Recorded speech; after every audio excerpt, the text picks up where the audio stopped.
Dito guys, ginagawa natin yung Beyblade na galing sa Divisoria mo na nabili guys. Yan siya guys, binabaklas ko. Kasi lalagyan ko na palaman yan sa loob. Nung nakita ko sa Shopee na na tumitigas ito yan. Yan guys.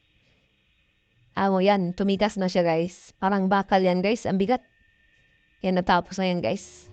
Ang bigat-bigat yan guys. Pwede nyo yung labanan yan guys para makipasubukan nyo yan guys. Galing Divisoria Mall na ginawa ko. Pinalamanan ko siya ng parang bakal. Parang bakal na yan siya guys. Ang bigat nan. Oh. Mabigat yan siya guys.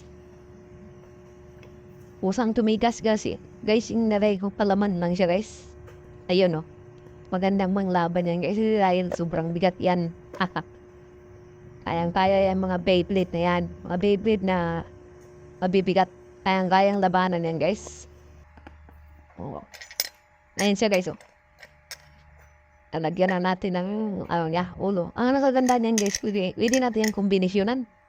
Pwede natin lagyan ng Beyblade sa taas, guys. Yung mga date, yung signos, pwede nilagay dyan, guys.